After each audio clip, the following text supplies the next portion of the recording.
한국당에. 그러니까 즉각. 야 이게 무슨 총독도 아니고 생각해보면 총독 같더라고. 한성교가 이게 쉽게 표현해서 질질 끌려 나간 거야. 자기 자존심 내세우면서 이런 한 줌도 안 되는 권력 같은 이렇게. 그렇지. 그러니까 바로 미래통합당에서 총독을 내리꽂아요. 원유철이라고. 징역 10개월 아닌가요? 아 그러니까 얘 아직 현역을 유지하고 있기 때문에 내리꽂아가지고 거기서 총독과 총독의 따까리들이 다시 파견을 나옵니다. 미래한국당에. 그래가지고 공관위원장을 갈아치우는 거. 그러니까 왜 그렇게 되냐면 다시 한번 모르시는 분들의 설명을 드리면 기본적으로 당 최고위원회의에서 공관위원장을 임명할 때 독립성을 보장하기 위해서 어떤 상황에서도 공관위의 공천에 대해서는 공관위가 거부하면 거칠 수 없게 돼 있어요. 그러니까 서로 핑퐁 게임을 하는 거죠. 공관위의 결정은 최고위원회 올라가서 부결시키면 다시 내려보내지만 됐거든 하고 다시 돌려보내면 이것을 끝까지 거부할 방법이 없는 거예요. 그러니까 원유철이 미래한국당의 총독으로 와서 여기에 공관위원장부터 바꿔치우는 방식으로. 얘들은 거의 조폭에 가까운 거지. 아니 조폭도 그렇게 안 하죠. 조폭도 밑에 둘째 그 대장이 첫째 이게 대가리를 담궈서 없애버리면 최소한 장례식은 치르고 나서 대장이 바뀝니다. 장례식 3일 정도는 그래도 시간을 두고 대장이 바뀌는데 이거는 뭐 틈이 1시간도 없어.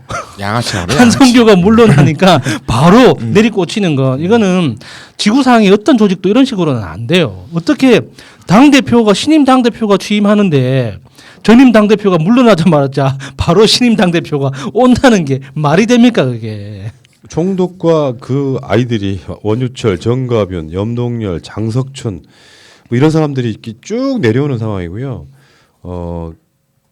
이게 재밌는 게 다시 그래서 최고위원을 구성하고 공관위원장을 자르고 근데 그 과정에서 최고의 오늘 하이라이트는 한성교의 폭로죠.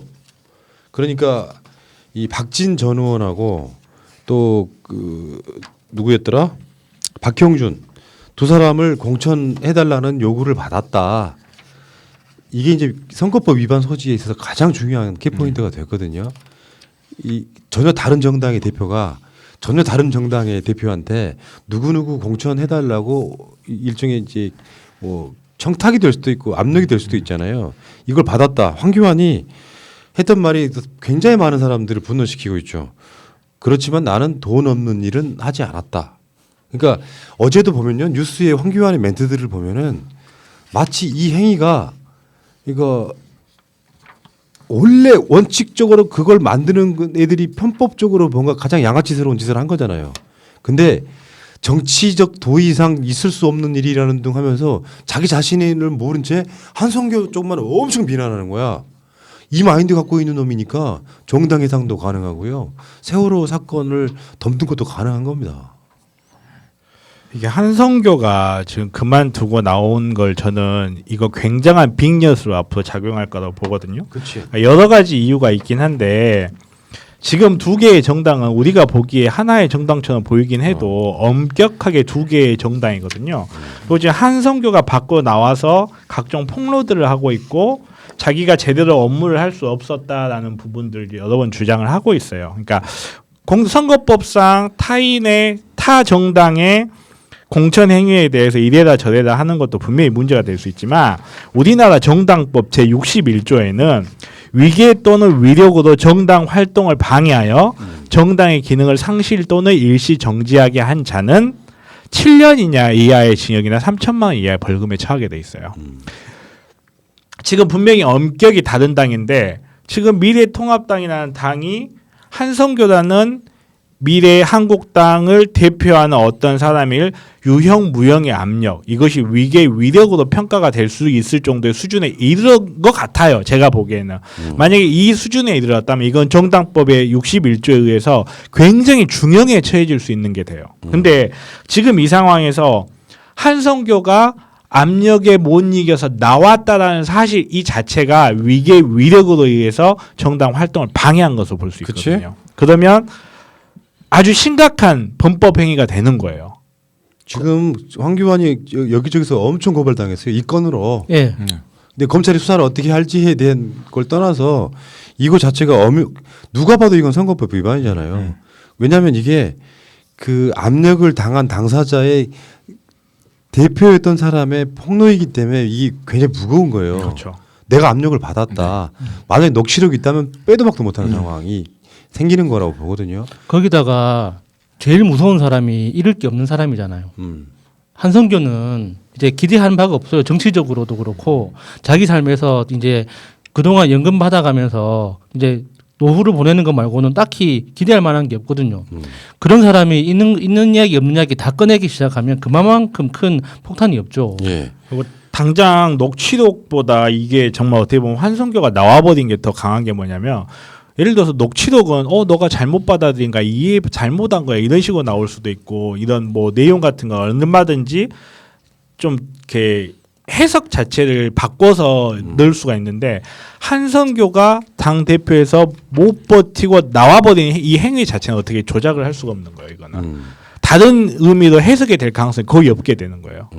정말 위계 위력에 의해서 나는 더 이상 그 직을 다하지 못하기 때문에 밖으로 나와버렸다가 되는 거거든요. 그렇죠. 예, 이거는 정말 이렇게 위계 위력에 의한 정당 활동을 방해한 것에 아주 강력한 정황 증거가 돼버리기 때문에 굉장히 어렵고 정말 말 그대로 선거가 당장 급하니까 물불을 못 가리고 지금 튀는 거거든요. 그렇죠. 어찌 나중에 법적인 문제가 그렇죠. 법적인 문제는 나중에 처리하더라도 당장 날짜 지금 정해져 있고 빨리 대표들 넣어야 되고 하는데 정말 큰 실수를 하는 게 이렇게 넣어 들어가면요. 그 사람들은 과연 황교안이라든지 미통당의 의지대로 따를 것인가. 이건 전혀 별개의 문제가 돼버리거든요. 전혀 별개 문제가 되기 때문에 제가 한 3달 전에 똑같은 이야기를 한 적이 있는데 누구나 각자의 욕망이 있어요.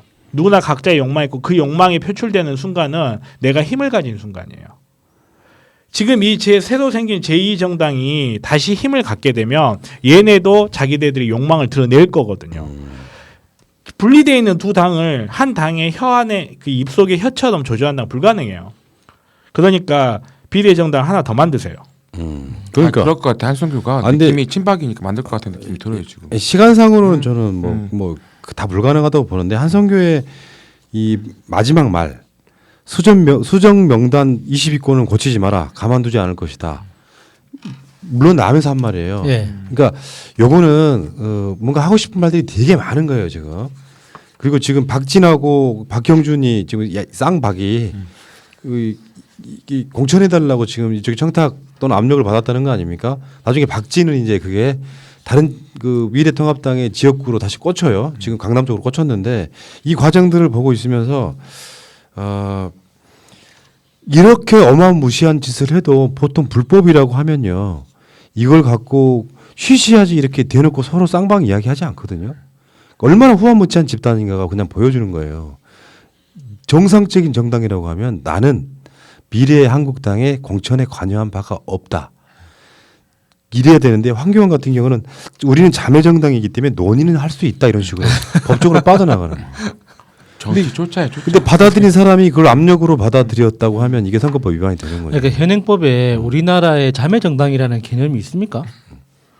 그런 개념 자체가 없잖아요. 얘들 여자구나. 그러니까 스스로 불법이라는 걸 인정하는 거예요. 황교안하고 핑크 한성규하고 여자구나. 핑크잖아요. 그래서 핑크. 지금 핑크색을 쓰는구나. 핑크야. 뭘 또 와야? 엄마. 아니 형제 정당이란 말 써도 되잖아요. 왜 자매라고 그래야 돼? 근데. 반박 불가. 차라리 연합이라고 하던가. 그래서 자매고. 웃긴 놈들이 왜 이럴 때는 꼭 자매란 말을 쓰냐고. 우리 형제 정당이라고 그래야지. 왜 그러세요, 자매님? 참, 네. 어쨌건 진짜 그렇고요.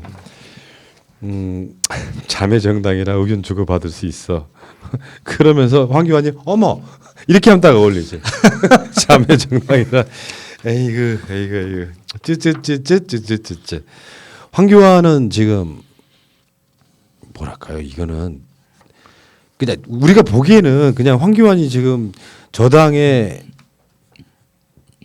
선대위원장이기도 하고 당대표이기도 하잖아요. 종로구 후보이기도 하고. 근데 내가 그 바닥에 있는 사람 몇 사람은 취재를 해봤거든. 그냥 웃긴 존재예요 지금. 얘 임기 얼마 안 남았다니까. 얘는 어차피 당대표 선거 떨어져. 그렇죠. 대선 대표할 거야. 아니 총선 예. 대표할 거야. 예. 그럼 얘가 지금 나와서 얼마나 영이 서겠냐고요. 이러니까 자유한국당, 미래통합당 애들 스타일 알죠. 이쪽이 힘이 빠졌다고 생각하면 들이받는 거예요. 한성규가 왜 들이받겠어? 한성규 뭐 정치를 더 안 하겠다고는 하지만 얘도 한성규만큼이나 간당간당한 애야. 근데 저 같은 새끼가 아니요, 뭐. 그러니까 말하자면 잣이라고 있어요. 잣. 아니 그러니까 한성규 속마음이 그런 거야. 내가 그랬다는 게 아니라 한성규 속으로 생각하면 진짜 뭐 이런 놈이 나한테 지금 이렇게 진실 게임 비슷하게 사무총장까지 해주면 다시 도와준 거거든요. 네. 당에 안착할 수 있도록 친박이었던 한성규가 사무총장 해주면서 도와준 거야. 근데 사무총장 할 때 지가 대권 놈들이 사무처 장악해가지고 당대표 일정을 사무총장이 몰라. 이렇게 왕따 시켰던 그 울분이 막 터지고 있는 거죠. 지금. 거기다가 황교안이 그러니까 자기 사람을 꽂으려고 애쓰는 건 인지상정이기 때문에 한성규 입장에서 그걸 예상하지 못한 바는 아닐 거 아니에요. 그러면 한성규한테 이 사람을 공천을 시켜달라고 은근하게든 노골적으로든 누군가를 꽂으려고 할 때는 1+1으로 해야 돼요. 한 사람을 내 사람을 꽂으면 한 사람은 한성규 사람을 꽂아라. 그리고 또 한 사람을 추가하면 한성규 네 사람 하나 더 꽂아라. 이렇게 딜을 해가면서 해야 되는데 한성규 너는 내 꼬봉이니까 아무것도 하지 말고 내가 꽂은 사람만 다 받아. 이런 식으로 나오니까 한성규 입장에서는 이거는 해도 너무하네 이렇게 되는 거죠. 대표적으로 박진 의원 있죠. 박진 의원이 실력은 굉장히 좋은 사람이에요. 그러니까 지금 현재 우리나라의 그 전통시장 지원 시스템 있죠. 이걸 처음부터 설계한 사람이거든요. 근데 언제적 박진이냐 진짜. 예, 근데 그러니까 그 박진이 실력이 좋은 만큼 한나라당 시절에 당 안에서는 인기가 없었단 말이죠. 너무 혼자 튀니까. 그래서 별로 신망이 없어요. 그런데 그런 사람을 갑자기 박진이라는 이름을 딱 들고 나와서 이 사람을 꽂아달라고 하면 그러면 한성규 입장에서는 좋다. 그러면 나는 박진을 받는 대신에 이 사람을 하겠다 하면은 황교안이 못 이기는 척 그래 그렇게 해라 해야 되는데 그걸 못하게 하니까 열이 받는 거죠. 맞죠. 그러다 보니까 공천 명단을 살짝 봤는데 자기가 데리고 온 사람 미래통합당에서 영입한 사람이 20번 안에 한 명도 없어. 그럼 빡칠만 해. 그 빡친 감정으로 한성규를 대해버리면 안 된다는 거야. 공당의 대표는. 이럴수록 신중해야 되는데 부글부글 하다가 공개석상에서 여러 차례 이야기를 해버렸죠. 뭐 참을 만큼 참았다 같은 뉘앙스. 그러다 보면 이게 선거법 위반 소지로 들어가는 거고요. 지금 계속 그러니까 고발이 엄청 될 거예요. 그러니까 황교안은 이 상황에서 지금 떨어지고 당대표 물러나고 고소고발 당하고 이 사주팔자를 보면은 그런 상들이 있어요. 그러니까 이 피크점을 찍어 야당의 당대표까지는 피크점이었던데 이 과정을 거치면서 이제 관상이나 이 사주팔자가 이제 고초를 겪을 상 이제 관운이 끝나는 그 시점이 있고 그러면서 이렇게 쭉 내리막길을 걷는 시기가 오는데 제가 봤을 때는 이럴 때는 비과학적인 이야기를 해줘야 사람들이 믿어요. 아 팔자 때문에 그렇게 되는 거구나. 그렇게 해석하면 안 되고요. 이분은 귀인이십니다. 귀인이요? 그럼요. 왜요? 민주당의 승리를 위해 이분만큼 많은 일을 하시는 분이 엑스맨. 없어요. 그럼요. 아니 성관 이원장도 혼자 하잖아요. 남사람 있잖아요. 홍준표나 그러게 좀 이렇게 스타성 있는 사이코란다. 왜냐고 흥행을 이렇게 하는데 아무런 재미가 없어요. 지금 미통당은 알겠습니다. 통당만 먹어야 돼요. 원유천인들 그 우리 황교안 대표님을 보시면서 원유천인들 자기 나름의 욕심을 안 세우겠냐고요. 세울 거고. 똑같죠. 이분들이 그렇게 노동자들 탄압하시는 거에 노력을 많이 하시더니 드디어 불법 파견도 이렇게 선수 이렇게 모범을 보이시는구나 이런 생각이 들더라고요. 그러니까요. 네, 자, 불법 파견글로. 제가 그 황교안과 나경원과 이런 애들은 진짜 국회에서 이제 지금 많이 봐둬야겠다. 그리울 것 같아. 왜 욕하면서 친해지잖아. 그리울 것 같아요. 그래. 난 지금 이제 나경원 욕할 날도 며칠 안 남은 것 같고요. 나경원 씨는 이제 재판 받으셔야 되는 문제만 남아 있는 것 같고. 자, 알겠습니다. 그 이야기는 여기까지.